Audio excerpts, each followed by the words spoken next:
Halo bro, kembali lagi di gaptek.id dan akhirnya tiba juga waktunya buat gua untuk membahas laptop yang satu ini nih. Jadi si Asus ROG itu udah sempat mengumumkan pada saat event CES 2021 tepatnya pada bulan Januari kemarin, yaitu Asus ROG Flow X13.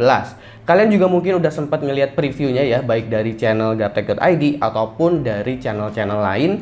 Mau itu previewnya, overviewnya, bahkan hands-on-nya pun sebenarnya udah ada. Dan per hari ini Asus ROG Flow X13 udah secara resmi dijual di pasaran Indonesia. Maka dari itu akhirnya datang juga nih kesempatan gua buat bahas lebih jauh lagi soal Flow X13, yaitu sebuah ultrabook gaming yang memang bisa disebut beneran ultrabook gaming. Jadi tanpa perlu berbasa-basi lagi, mari kita bahas laptop yang satu ini mulai dari desainnya dulu seperti apa. ROG mendesain laptop ini benar-benar berbeda dari lineup ROG lainnya. Bisa dibilang ini adalah satu-satunya model laptop gaming yang dibentuk selayaknya ultrabook.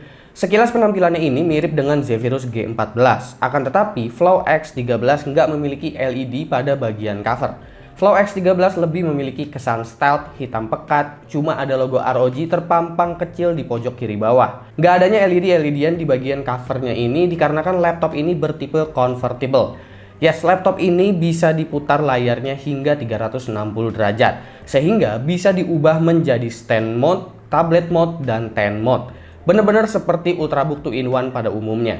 Bodi laptop ini kalau dipegang berasa agak bertekstur, jadi berasa seolah-olah kayak berbahan karbon, padahal bukan. Bisa dibilang kebagian detailnya pun laptop ini unik. Dimensinya itu ada di angka 29,9 kali 22,2 kali 1,58 cm dengan berat 1,3 kg aja. Lo nggak salah denger, ini beneran jenis ultrabook 8 core, ada discrete GPU, dimensinya seramping ini, bobotnya juga seringan ini. Itu bukan salah ketik. Selanjutnya adalah keyboard dan touchpadnya. Karena ini ukurannya 13 inch, pastinya keyboard yang didapetin itu bukan full size ya. Ukuran laptop yang tipis nggak membuat keyboardnya ini kehilangan travel distance. Serius, lo bener-bener masih bisa ngerasain feel keyboard laptop gaming itu gimana di laptop ini. Tapi kalau bicara touchpad, ini biasa aja menurut gua. Gua berharapnya kalau touchpadnya itu dapat selevel ZenBook. Tapi kayaknya yang dikasih masih seadanya aja karena mungkin porsi gamingnya tetap diutamakan di seri ROG. Lalu pembahasan selanjutnya adalah I/O. Nah, untuk I/O gue bisa bilang I/O-nya ini ada plus minusnya sih. Plusnya, ini laptop pertama ROG yang memiliki slot khusus untuk menggunakan XG Mobile,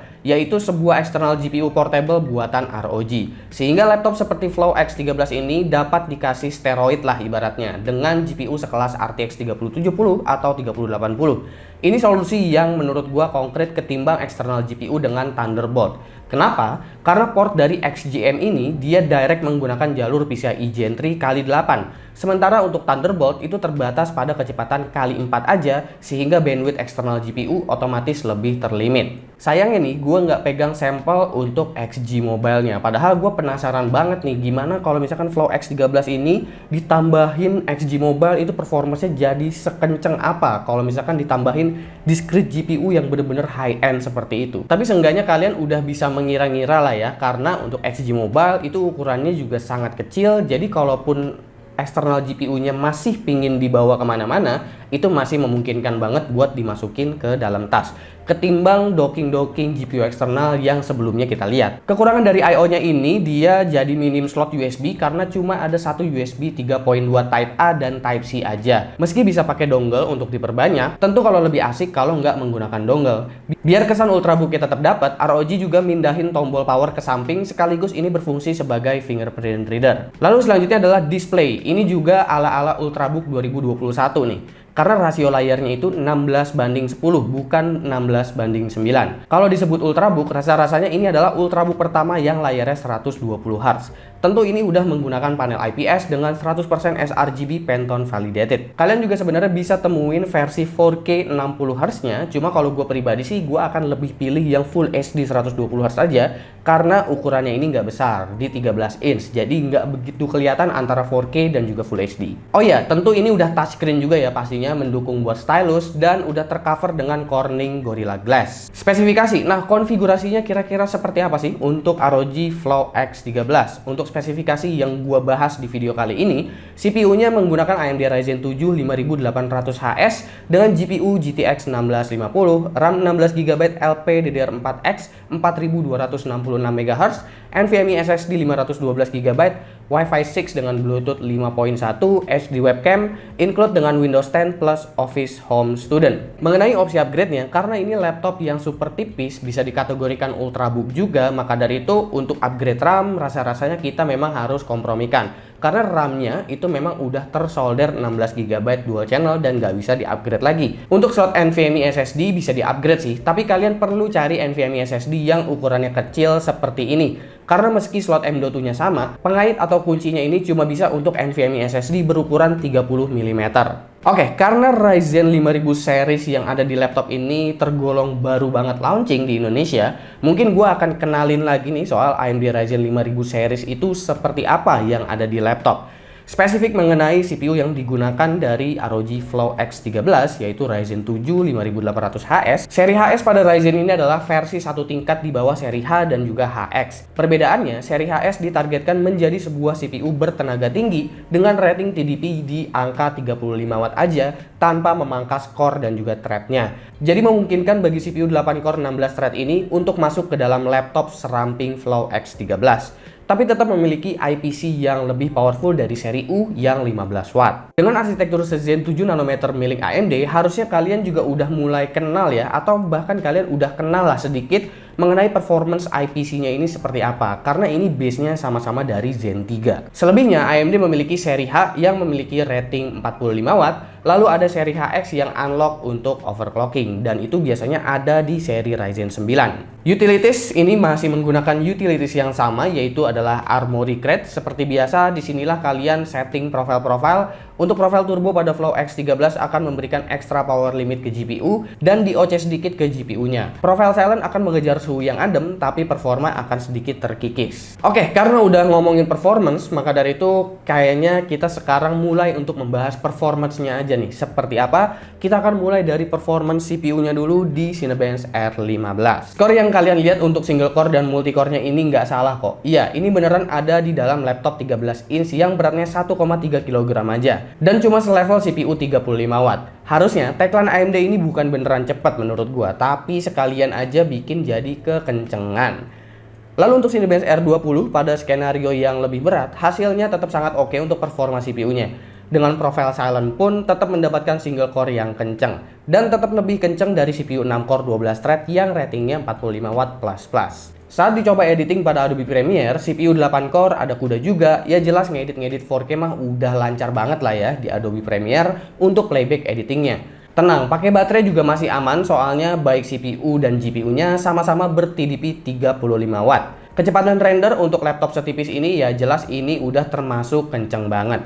Kombinasi CPU dan GPU-nya udah ngebikin laptop ini bisa render 1:1 durasi. Untuk 4K loh ya, ini bukan 1080p. Untuk daya tahan baterainya sendiri menggunakan profile silent ini bisa bertahan sekitar 7 sampai dengan 8 jam. Memang nggak setahan ultrabook pada umumnya, tapi balik lagi ini spesifikasinya tergolong tinggi untuk sebuah ultrabook. Ditambah lagi ini ada discrete GPU-nya. Ngomongin soal GPU, ini sekarang kita masuk ke 3D Mark Firestrike untuk ngecek kemampuan GPU dari GTX 1650. Nah sebenarnya ya ini nggak bisa diremehin juga. Ditambah lagi ini adalah GTX 1650 yang menggunakan VRAM GDDR6. Jadi kemampuannya sedikit di bawah GTX 1060 lah. Untuk 3D Mark Time Spy, skor yang didapat di sini sekitar 3300-an. Ini menandakan GTX 1650-nya berada satu level di atas 1050 Ti, tapi tetap di bawah 1060 laptop. Sekali lagi, menarik mengingat ini laptop 13 inch dengan performa sekencang ini. Oke, bagaimana jika laptop ini kita gunakan untuk bermain game? Ultrabook gaming namanya juga kan, apalagi labelnya udah ROG, kayaknya nggak sah kalau kita nggak cek di game, baik itu game e-sport ataupun game AAA sebagai sampel pengujian. Kita cek dulu nih untuk game CSGO dengan preset very low, dengan konfigurasi spek seperti ini. Bisa dibilang ini emang tipikal CPU yang kenceng banget ya. Karena kelihatan di CSGO FPS-nya yang didapetin itu cenderung di atas 200 dalam benchmark. Dan rata-ratanya di 200. Jadi untuk kompetitif ini udah bisa banget.